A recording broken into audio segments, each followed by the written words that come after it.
on Spreaker.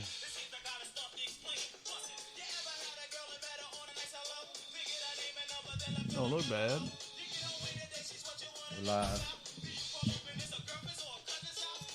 Just waiting for that fucking thing to come down.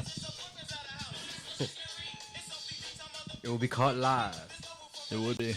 Well, next week we're not gonna have any lights in here. We're gonna be going with the dark style, man. Going to the dark side. Daisy, you know what that means. Uh-oh, now she coming. She coming now. She's out with OPP. She said, you called me? She's out with OPP.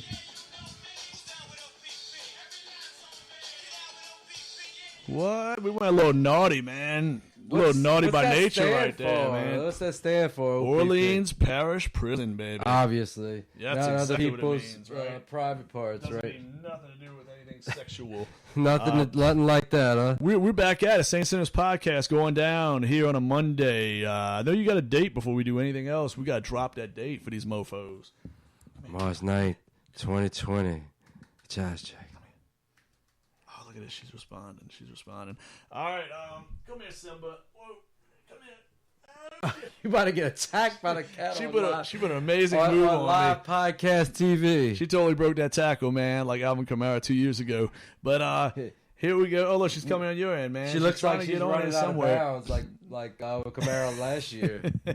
Well, hey, man, we got a little excitement going on. You know, we were kind of in the middle of last week. I think we did our last podcast was going out right before the Dallas game. Pels played a admirable game, man. It was a much better effort than the previous game against Minnesota. But Dallas ended up, winning that game in overtime. I like the way the game ended. Brandon Ingram, really took matters in his own hands late. He missed a couple of shots that could have possibly decided the game in the regulation, but I liked his approach. I mean, he rimmed out. He was aggressive. That's who he needs to turn into, I think. I think you need Brandon Ingram and Zion, need to turn into your closers. What's the team going to do about this pick and roll defense that they were lacking in that game? Coaching has to help that. I mean, look, that's been the thing. I mean, you lost the Dallas game, all right? Let's go to this real quick. Dallas, you lose the Dallas game, all right? Come home. It's pretty much desperation. I mean, the Grizzlies, ever since that Lakers debacle, they won the Lakers game. Everybody think the Lakers, thought that the Lakers just threw. The Grizzlies got hot. They snapped a 5-game losing streak. They won a few in a row. We lost 3 in a row. We come out and win a huge game against Miami, who's kind of a sleeper in the East. That was a big win, well-rounded win, great team effort there. They pretty much shut down everybody except Jimmy Butler and Robinson, I believe, the three-point shooter. But and then they come out yesterday and get revenge on Minnesota. I mean, it's afternoon win in Minneapolis. They get the big win, huge game by Drew Holiday, huge game by Lonzo. Right now, I mean, is Lonzo turned into the guy? Before we get into pick and roll defense, I really don't know the fix on that. But what do you think? I know you're a Lakers guy. Is Lonzo the player? Is this the Lonzo that we always thought we would see come out of UCLA? I've seen this before. I've seen hot stretches. The question is this a hot stretch or has something changed? Or is this for real? I think something has changed in the fact that he's shooting 36% from three-point land on the year before this streak. So, I mean, that's saying something to his development. Check his numbers, man, when you get a chance to see what he's up to. Because, the last 4 games, I heard a stat that he was over 50% from 3 last 4 games or so. I mean, he's been shooting a lot better. Like we said, all that credit goes to Fred Vincent and Lonzo himself for working on that. But anyhow, that's been a big thing. I mean, Lonzo, huge games. And remember we were saying that a couple podcasts ago. We're like, hey, he's having some nice stat lines, but I want to see more. And this is the more. You're getting these 18, 20-point efforts from him.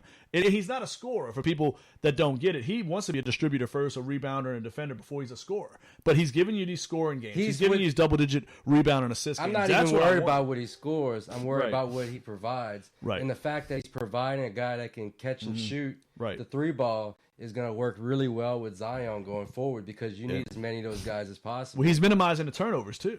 His turnover, remember I was telling you a little from arid passes. I mean, he'll make that beautiful pass, and then he'll do something stupid the next possession, throw it in traffic. But I'm seeing less turnovers from him. But how about that? I don't know if did you catch the pass? His three-point shooting, like you said, that's going to be huge, no doubt about it. Because you do need more spacing. Because he's one of the few guys besides J.J. Redick that can evolve into a catch-and-shoot three-point guy because a lot of the guys on the team now, as it currently constituted, they're not catch-and-shoot guys. They're guys that get their own three-pointer off the dribble against defense. But as far as the pure catch-and-shoot guy, that's been around, basketball was like Steve Kerr, Jordan Bulls. Since it was modernized. That's one of the most popular. Years ago, like around the 80s, it's a classic thing that Zion is going to need to get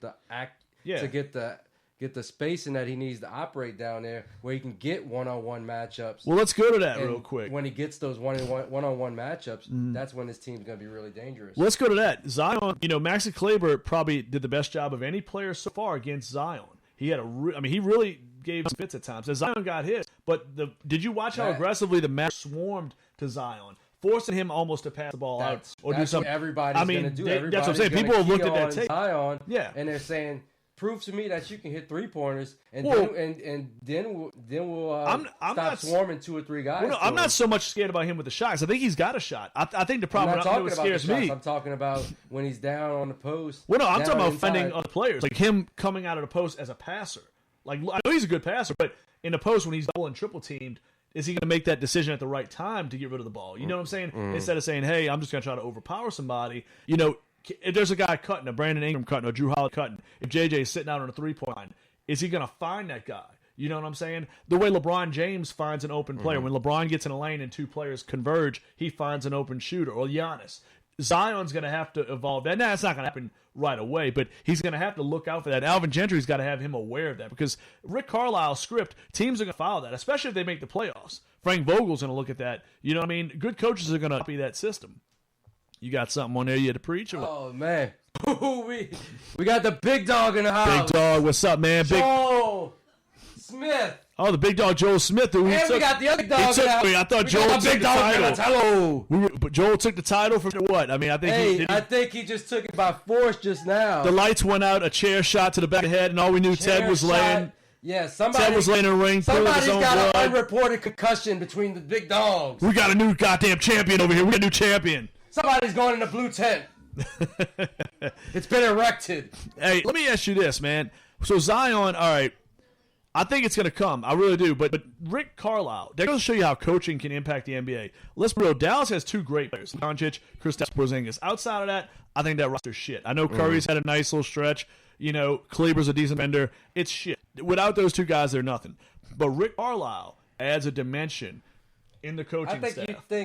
I think you think in terms of like, oh, they don't have another superstar. All the rest of the guys. It's not so much superstar. A lot of times when you got 2 stars, you need a bunch of role players. You do. You don't need another guy that can go. But you got to have 30 points. But every team. Look at Toronto last year. Kawhi Leonard's a superstar. You could even say Kyle Lowry or Siakam's a second guy, but they're still one or the other. You still have if you're saying Siakam and Kawhi carried that team in the finals, you still got Lowry, you still got Ibaka, you still got Van Vliet, you still got Gasol. All these guys in a playoff format for a team to win a championship, you have to have a cast of players. Yeah. The Lakers years ago, some of those guys, they had it with Kobe. They had Lamar Odom, Pau Gasol, some of those guys Andrew are role Bynum. players all year, but they're getting wide open shots and they get hot. And they do, but I mean, over the course of a series, great players will win a series. I'm sorry, if the coaching is there, you need the players. Dallas does not have the players in a 7-game series to win. They'll be a first-round exit this year, without a doubt. I don't think they play. They're one of the last 2 Western teams to me. But what I'm saying is, the point I'm trying to make is, like the Pelicans, better roster top to bottom than the Mavericks.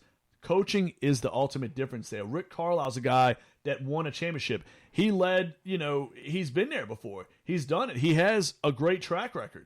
You know what I'm saying? He's led a team to the promised land before out there in Dallas. I mean, he's an outstanding coach. But look at that's what I'm saying. He won them a game practically that night to me. I know the game was 139-134, but what happened with Zion to me was such a big factor in that game. But that was all because of his game plan. His coaching made that happen. Because it's a young team. Luka's 21. You know what I mean? How old is Kristaps? In his early 20s, like 22, 23. I mean, this is not an old team. Should they continue more zone in that game? That's the question. I don't know, but see, the zone. I know Minnesota broke out the zone and that gave. I'm not scared. That gave Zion some problems down the stretch. But the zone. If you can't set the zone, I think it'll work against teams because shooting was what breaks the zone. Well, shooting breaks the zone and fast breaks as well. Absolutely. I mean, Gentry's system, they want to run. And we saw a beautiful alley-oop. I don't know. I think I was about to mention that before, and I kind of got sidetracked. But did you see the Lonzo pass to Zion? It was one of the best plays. Oh in yeah, the yeah. NBA. He's been doing that since he was a rookie. That's Yeah, one but of I mean, his- I'm talking that's about one of his. that was about a That's one of 70-foot his pass. That's one of his strengths is like that Kevin Love inbound from a baseline to baseline. That might be the furthest alley-oop I've ever seen. A lot of people are saying that. Is that the longest alley-oop in NBA history? I mean, I don't know. It's a good question. I mean, it don't really mean much at the end of the day, but it's impressive. Let's be real. But Lonzo's on a hot streak right now. Brandon Ingram didn't have his best scoring game yesterday, but he had double-digit rebounds. Drew Holiday had a monster game, 37 points. So, I mean, you're getting the contributions from different pieces. Right now, you're only 3 games back. You can live with where you are. You still got 2 head-to-head with Memphis. But you got to. This is another bit of a tough week, though, before you get into that easier stretch. You got to play a couple can all games. be efficient at the same time. I don't know if the efficiency is going to be there every night together. But when I'm still seeing it, like Brandon, had a weaker scoring game, him punching in 12 rebounds, putting that on the board, you know what I'm saying? That made a difference. Lonzo had his 18 and his, almost triple-double effort. You know what I'm saying? He had high rebounds, high assists. Drew had 37. You know what I mean? Zion had, I think, 23 yesterday. You're getting the contributions, you know what I'm saying? And you got a tough week. You got Sacramento Wednesday night. You know what I'm saying? You got Sacramento, you got the Clippers, you got the Jazz. This is not an easy week once again. You got to pass another We got week. the face of the paint industry. Who you got, man? Kevin Bogano and Kevin, what's up, man? I know we got to talk some baseball soon, man. We got a Barely Legal Cubs podcast. We're going to talk all about MLB. I know Kevin's a big baseball guy, and it's always cool when you get the baseball going down here because we don't get shit for baseball coverage anywhere in this region. You know what I mean? Let's be real. We don't have an MLB team, but there's a lot of fans. A lot of people like the Cubs or the Yankees, Astros, Braves. You know what I'm saying? There's a lot of fans, Red Sox fans. What you got, bro? What you got? This one has been just dying to hear Lil Weezy. Oh, man. For months now. That's right. We got Lil Feet Lemeron. What's up? And we got the original Lil Weemsy in the house. in the house. All right. I see what's going on, as man. well as a coach, a well-respected coach. Coach jumped in the house, man. Coach Pat Riley. Coach even took the stage the other night, man. He had to show what was going on. He had to show some mic skills the other night, man. He had to break it out. Man, with as much as I was drinking, I was thinking I was about to get on stage. Yeah, I don't know. C was about to Frank the Tank the whole fucking show, man. I tell you, I was waiting for, C to get in the middle of the Partners in Crime set and just go Frank the Tank and start streaking in Chalmette, man. He would have got arrested right away with all the undercovers in there. But it was a good show, man, the other night. Kudos to the Battlefield. They got it done right. One of our guys, man, Matthew Heine, really rocked the shit that night. Partners in Crime, Lady Red. A lot of other artists out there. No Way, Higgins, O versus Jada Wizard rocked the shit. You know what I mean? It's just getting bigger and bigger. St. Bernard Slim. The donkey in the corner here is what we want to know is when is Master P coming to shout? He's working on that. I think Poncho. Puff Poncho. He's working on that, man. He's the Puff Daddy of Chalmette right now. Man, with the stuff that Poncho's doing, man, we might see Biggie in Chalmette at some point. the hologram Biggie and Tupac. No, he's gonna come from the island that he's been on because of the Corona scare, and he's gonna come straight to Chalmette. Well, speaking of that, man, I'd be crazy if I didn't mention that. But the first case of coronavirus in Louisiana, it happens to be very close to home, Jefferson Parish. Pretty crazy shit. And I don't think it's confirmed yet, but they're saying it's a good chance this is the first person. Unless it's been confirmed the last hour or two, and I wasn't paying attention. Now you need to figure out all the people that person came in contact with because it incubates for a month. This person could have came across thousands of people in a month. If you want, look, I know it's a crazy. It's like a show in itself. Especially if they're like salespeople or people that deal with the public in general. Right. Look, here's my thing. In case a priest, has the coronavirus. Now they need to they need to figure out the whole everybody that frequents that church. They need to backtrack and talk to all those people. And they have to talk to all the people those people came in contact with. It's pretty damn crazy, dude. I mean, the stock market's plunging like a son of a bitch. I mean, it's gone down considerably the last couple weeks.